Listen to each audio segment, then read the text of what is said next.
নীলা আকাশৰ তলত বহি নীলা সপোনবোৰে আজি মোক তোমাৰ ওচৰলৈ টানি আনিছে।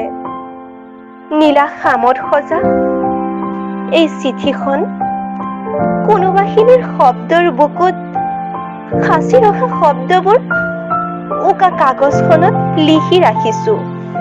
জানো হয়তো তুমি অবাক হবা, কিয় নীলা খাম? কিয়নো নীলা ৰং মোৰ বাবে প্ৰিয়। আকাশৰ নীলা, মনৰ নীলা আৰু জীৱনটোৰ নীলা। তোমাৰ কথা ভাবিলে পৃথিৱীখনৰ সকলো সৌন্দৰ্য যেন তোমাৰ ওচৰত আহে। কিন্তু সময়ৰ পিছৰ দৌৰত কেতিয়াবা মই পৰি যাওঁ। কথাবোৰ মনৰ মাজতে আটাই থাকি যায়। আজিহে ভাবিলো মনত থকা কথাবোৰ কোৱাই ভাল। তুমি কেতিয়াবা ভাবা মই হয়তো অলপ শীতল, কিন্তু সত্য কথা হ'ল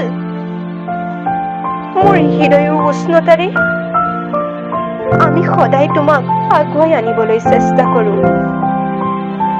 মোৰ শব্দবোৰ হয়তো সঘনে তোমালৈ ক'ব নোৱাৰিলেও চিঠিখনৰ মাজেৰে অনুভৱবোৰ পঠিয়ালো।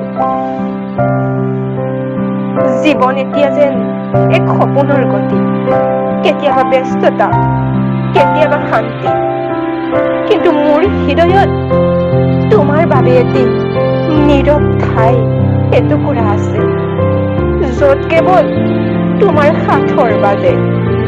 নীলা আকাশৰ দৰে বিস্তৃত আৰু তাই শোভাৰ দৰে প্ৰবৃত্ত।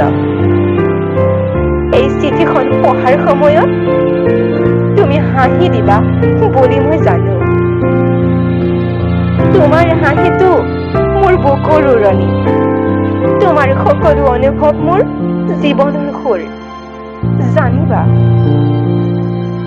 মোৰ হৃদয়ৰ দৰ্জাখন তুমি খোলাৰ লগে লগে আকাশৰ নীলাৰ সৈতে তোমাৰ ৰূপ স্পৰ্শ হয়। যদি তোমাৰ মনৰ আকাশতেও এই চিঠিখনৰ দৰে নীলা খাম নীলা হৈ উঠিব পায়, জানিবা মোৰ চিঠিখন সফল। তোমাৰ সেই উৰণীয়া প্ৰেমিকজন।